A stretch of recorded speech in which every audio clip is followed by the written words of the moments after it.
Continuando no nosso estudo apologético na defesa da verdade cristã, neste momento iremos dizer sobre as testemunhas de Jeová e um outro Jesus Cristo. O Jesus Cristo que as testemunhas de Jeová não é o mesmo Jesus Cristo que nós encontramos no Novo Testamento. Senão, vejamos. Olha só o que eles dizem crer sobre Jesus Cristo. É uma parte da declaração de fé dos testemunhas de Jeová. Eles dizem: cremos em Jesus Cristo, Ele é o primogênito, e eles declaram primogênito como que Jesus sendo o primeiro a ser criado, e o unigênito. Eles dizem que unigênito também significa o único criado diretamente pelas mãos de Jeová. Eles dizem que Jesus é um Deus, só que em letra minúscula, assim como Satanás. Olha que absurdo. Eles dizem que Jesus é Deus poderoso, mas não todo-poderoso, sendo inferior ao Pai. É o arcanjo Miguel, que foi transferido para o ventre de Maria e se fez homem. Padeceu sob Pôncio Pilatos, foi pregado numa estaca de tortura, desceu ao Hades, onde esteve inconsciente. E ao terceiro dia ressuscitou espiritualmente, subiu ao céu, está assentado à direita de Jeová e já voltou invisivelmente em 1914, esperando o momento para começar a batalha de Armagedon e instaurar o paraíso terrestre. É esse o Jesus Cristo que eles apresentam. É claramente uma distorção cristológica. O maior homem que já viveu. Esse é o título de um livro publicado pelos Testemunhas de Jeová. O grupo faz questão de afirmar sua crença em Jesus Cristo. Um dos objetivos de A Sentinela é incentivar a fé em Jesus Cristo, que morreu para que nós pudéssemos ter vida eterna e que agora reina como Rei do Reino de Deus. Eles dizem isso no seu livro. É uma declaração encontrada na segunda página de qualquer revista Sentinela a respeito do objetivo da revista. Outra publicação assegura: temos fé muito forte em Jesus Cristo. Está em Raciocínios à Base das Escrituras, página 220. Entretanto, a concepção dos Testemunhas de Jeová sobre Jesus em nada se assemelha à do cristianismo. O Jesus deles é um anjo, que recebeu o nome de Miguel e o título de arcanjo, que significa chefe dos anjos. É um Deus, em letras minúsculas. Assim como Satanás, no sentido de ser poderoso. Então Jesus é somente poderoso, como até o próprio Satanás é poderoso. Eles igualam Jesus a Satanás. Pode até mesmo ser considerado um Deus poderoso. Eles podem até dizer que Jesus pode ser considerado um Deus poderoso de acordo com Isaías, capítulo 9, versículo 6, onde Jesus é chamado de El Gibor. Mas nunca Deus Todo-Poderoso, eles dizem, como Jeová. Somente Jeová para eles é Deus Todo-Poderoso. Eles dizem que Jesus morreu numa estaca, não numa cruz. Ressuscitou em espírito, não fisicamente. Voltou invisivelmente em 1914, mas somente os testemunhas de Jeová o teriam visto com os olhos do entendimento, ou seja, discerniram sua presença invisível. Valendo-se do corpo governante, porta-voz do escravo fiel e discreto, ele exerce sua chefia sobre a seita. No campo semântico, os testemunhas de Jeová dão novo sentido aos títulos que Jesus recebe nas Escrituras.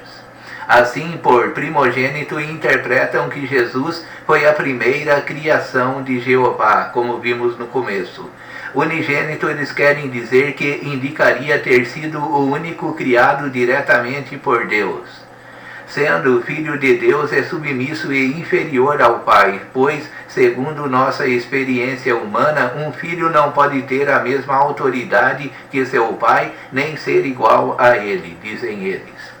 Vê-se assim que o Jesus crido e proclamado pelos testemunhas de Jeová nada tem que ver com aquele crido e proclamado pelos apóstolos. Trata-se de fato de um Jesus que não é aquele que pregamos, como está em 2 aos Coríntios, capítulo 11, versículo 4. Ou seja, é um Jesus diferente, como a própria Novo Mundo coloca. E o perigo de crer num Jesus diferente daquele anunciado pelas Escrituras foi apresentado corretamente pelo Dr. Paulo Romeiro. Quando alguém crê num Jesus errado, embarca numa salvação errada e desembarca num céu errado. Refutação da Cristologia dos Testemunhas de Jeová. Primeiramente, dizemos que Jesus não foi criado. A Cristologia dos Testemunhas de Jeová é uma ressurreição do arianismo, que deriva seu nome do apóstata e heresiarca Ário, 256 a 336, sacerdote do século IV da cidade de Alexandria, no Egito. Ário afirmou até o último dia de vida que Jesus era uma criatura, isto é, havia sido criado por Deus como todas as outras coisas. O que levou Ário a essa conclusão? Dentre as várias especulações filosóficas e teológicas, podemos destacar a tradução para o grego da palavra hebraica kaná, possuir, adquirir ou criar, empregada em Provérbios capítulo 8, versículo 22. A Septuaginta, a versão grega do Antigo Testamento, corrente nos dias de Ário, verteu essa passagem desse modo: Kyrios ekipisen me archen rodon autu eis erga autu. O Senhor me criou como o princípio de suas obras, antes de suas obras mais antigas. O contexto mostra que quem está falando é a sabedoria de Deus. Ário ligou Provérbios 8, 22 com 1 aos Coríntios 1, 24, em que se afirma que Jesus é a sabedoria de Deus. Assim concluiu Ário: se Jesus é a sabedoria de Deus e se ela afirma que fora criada, então Jesus foi criado. A tradução do Novo Mundo diz: o próprio Jeová me produziu como princípio de seu caminho, a mais antiga das suas realizações de há muito. Ário estaria correto em sua conclusão? Se dependesse da Septuaginta, sim, pois kaná foi traduzido pelo grego ektisso, criar. Isso significa que traduzir kaná por criar está errado? Do ponto de vista tradutológico, não. É uma acepção possível. Por exemplo, Jerônimo, cerca de 347 a 420 depois de Cristo, tradutor da Vulgata, a primeira tradução do Antigo Testamento para o latim, traduziu kaná por possuir, possede-te me, em Provérbios 8, 22. Mas em Gênesis 14, 19, ele traduziu kaná por creavite, criar, assim como a Septuaginta. Isso confirma que kaná abarca essas acepções. Contudo, além de criar, kaná tem outros sentidos, como adquirir ou possuir, sendo possuir o sentido mais usual da palavra. Harris Archer Jr., Waltic, 1998, página 1351, nota 2039.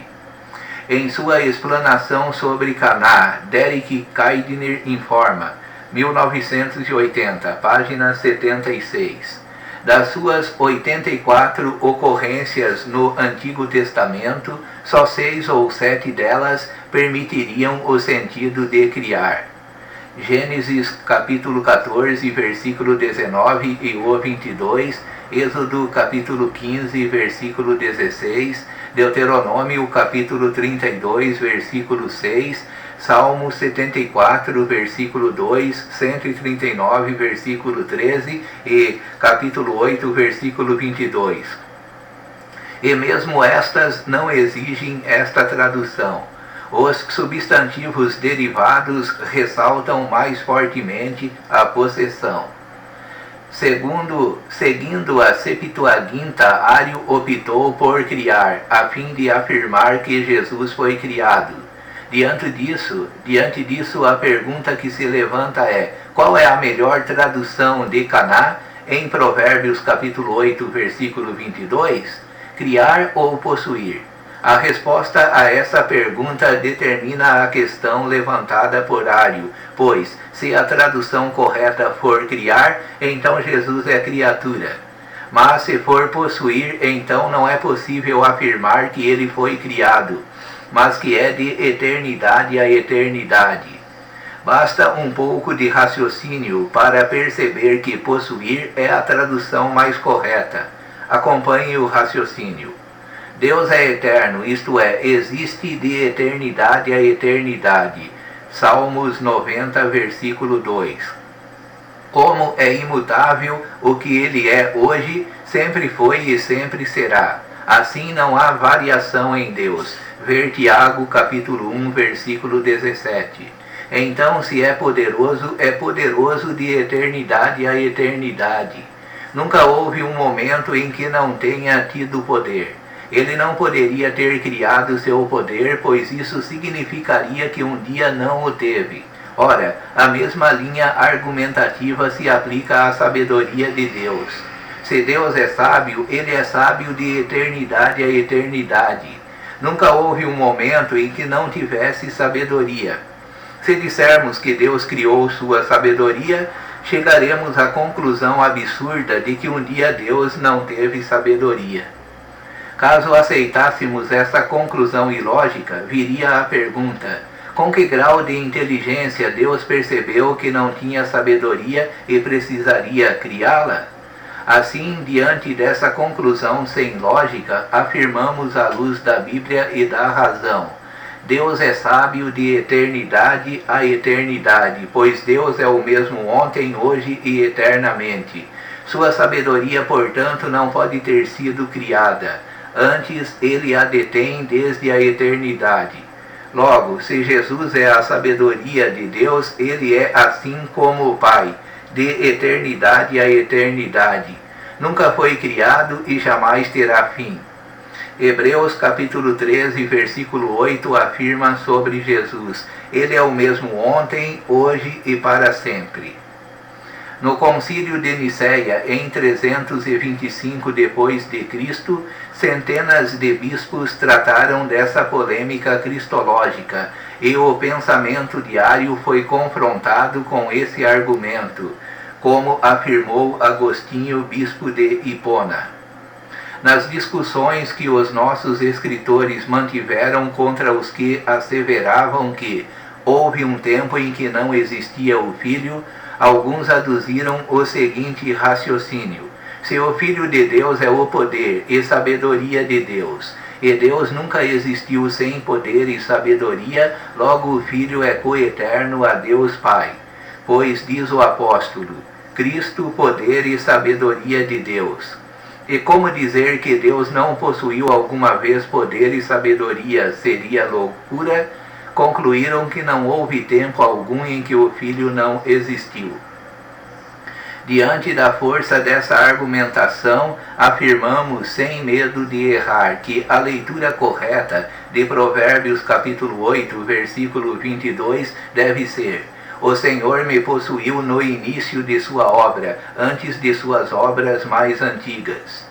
Almeida, revista e atualizada, ou seja, antes de tudo ser criado, o Filho já existia, sendo o mesmo ontem, hoje e para sempre. Hebreus capítulo 13, versículo 8. Ele é, junto com o Pai e com o Espírito Santo, o Criador de todas as coisas. João capítulo 1, versículo 1 a 3. Colossenses capítulo 1, versículo 16 e 17. Confronte com Hebreus capítulo 1, versículo 10 e o capítulo 3, versículo 4. Para concluir, é preciso dizer que não se pode afirmar categoricamente que o texto de Provérbios 8, 22 faça referência a Jesus Cristo. O texto simplesmente apresenta a sabedoria de Deus em estilo poético, e em poesia tudo pode acontecer. A sabedoria grita, ama, trabalha, etc. Seja como for, Provérbios 8:22 não pode ser usado para afirmar que Jesus é uma criatura. Noutra ocasião, lerei sobre Jesus não ser o arcanjo Miguel. Farei essa exposição. No momento, vamos ficando por aqui, e pelo exposto já dá para perceber que o Jesus Cristo das Testemunhas de Jeová não é o mesmo Jesus Cristo das Escrituras. Amém.